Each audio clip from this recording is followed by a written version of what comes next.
a little role playing here for a second. Imagine for just a moment, every single one of you were gathered on the floor of the House of Representatives and you were all members of Congress.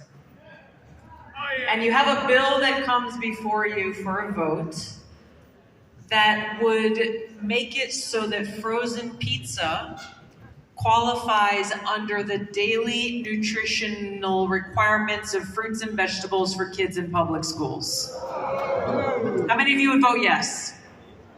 How many of you would vote no? This happened. This was one of the first votes that I took as a member of Congress. Exactly, that was my face too. First of all, this is what Congress is doing.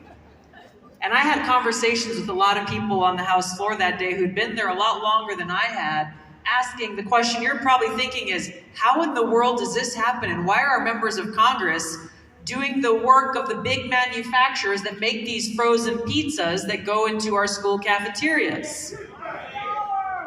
Bobby talked about corruption.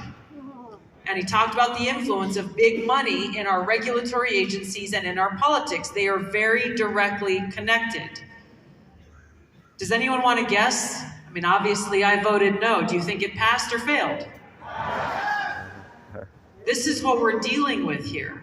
And this is why what we are doing here tonight matters so much. In who we elect as president, as someone in Donald Trump who's committed to rooting out this corruption and bringing Bobby Kennedy onto his team to actually execute this.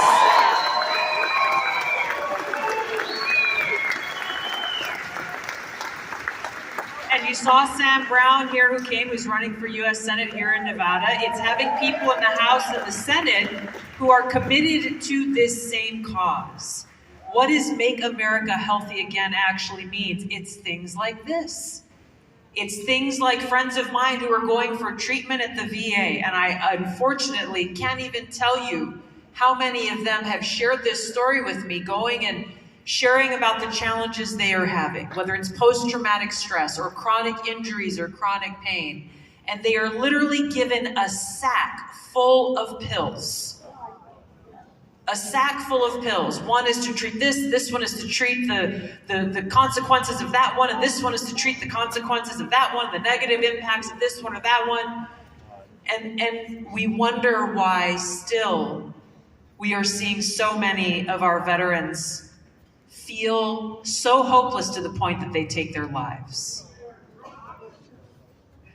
What we are talking about here in this incredibly historic opportunity in re-electing President Trump to the White House is to change this sick care system into truly a healthcare system that cares about us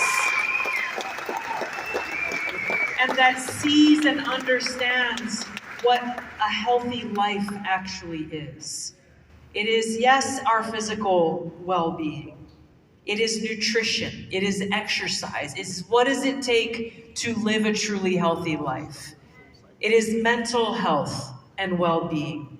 And foundationally, it is the spiritual health and well-being of who we are as people and how we are faring. So much emphasis is placed on gross domestic product, and you hear these statistics being spouted about how successful we are as a country based on employment numbers and GDP and all of these other things. But are we really truly a happy country? Are we a fulfilled country? What are we truly valuing in our society?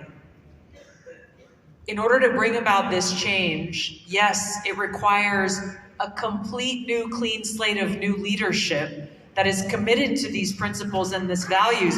But that only happens with us if we do our part. That only happens if not only you vote, but you're bringing 10 or 20 people with you who are committed to truly making America healthy again, strong again, and peaceful and free again.